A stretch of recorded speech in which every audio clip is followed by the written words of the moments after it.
everybody! I'm going to do my December wrap-up today, and I read a total of 8 books, and I am so thrilled with that number. Without further ado, I'm just going to get started right away with the first book I finished, and that was Fire Study by Maria V. Snyder. This is the 3rd book in the study series, and let's just say I've talked about the study series already. I've done a quick review of the entire series, and I have also talked about it in my year in review. I absolutely adore the study series, and Fire Study was definitely no exception to this. And I was very, very happy with the conclusion of this sort of trilogy, as it also weans into the next series, the Soul Finder series. So I'm definitely gonna go on in the series, and I'm gonna give Fire Study a 4.75 out of 5. Then I finished The Heir and the Crown, part of the Selection series by Kara Cass. I was not super thrilled with The Heir. I was actually planning on just kind of not finishing the last book in the series because I just couldn't handle America's Singer's daughter, Edelyn. I just couldn't do it. I didn't like her. I couldn't really connect with her as a person.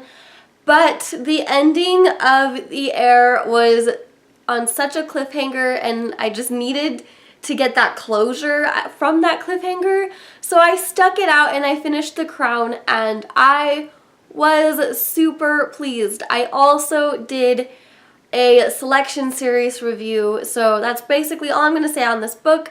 I gave The Heir about a 2.5 out of 5 stars, and then I gave The Crown a 3.75 out of 5. Then the next 2 books I finished was The Eternity Cure and The Forever Song by Julie Kagawa.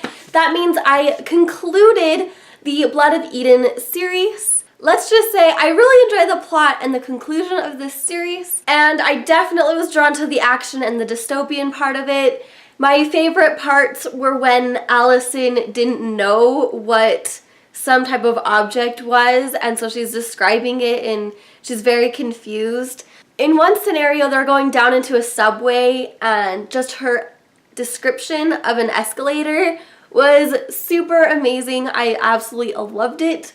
I did have an issue in The Eternity Cure with one of the characters. He calls Allison sister way too much. It was getting really annoying, and it was super distracting. I didn't really care for his character story up until The Forever Song. That made me so much happier. I'm not going to really say who the character is because it leads to some spoilers, but from the end of The Immortal Rules, which is the first book. I'm still very, very happy with this series, and I know I give The Eternity Cure a 4 out of 5 stars, and then The Forever Song I give a 4.25 out of 5 stars. Next, I finished Gemena, which is the second and final book in the Illuminae Files by Amy Kaufman and Joe Kristoff.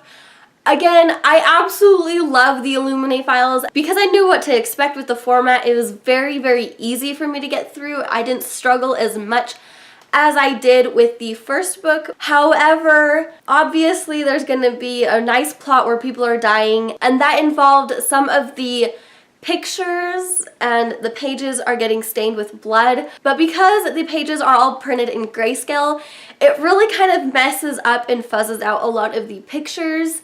So it was really difficult to read, which I didn't quite enjoy. As much as I love this story and how everything wraps up in the book, I felt like as a whole series, the ending really just missed something. It didn't quite give me that like satisfactory ending. They could have added an epilogue or something, but apart from that, I still really loved this story. So I'm giving Gemena a 4.25 out of 5 stars. The second to last book I finished in December was Sapphire Blue by Christian Gear. This is the second book in the Precious Stone trilogy. I gave the first book, Ruby Red, a 3.75 out of 5 because I thought that the main character was too immature for her 16-17 year of age.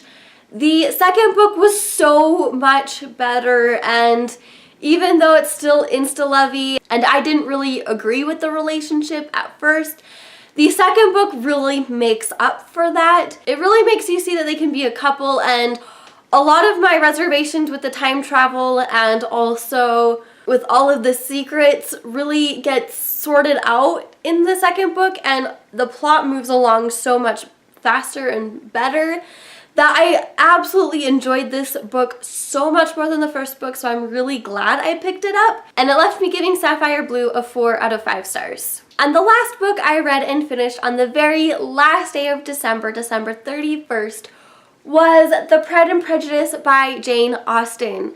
I loved this book. I did a full review last Monday, and I absolutely love how witty Elizabeth Bennet is and how stubborn she is and opinionated she is, but she also checks that stubbornness at the door when she finds out that there's a lot more to the story than she originally perceived. I felt like even though the Old English was really hard to kind of get through at first, and it made me research the plot before diving into it again, I still really enjoyed it. I felt like the narration by Rosamund Pike that I listened to on audiobook really helped the story along. She really made sure that she stuck true to each character's personality as she was narrating them.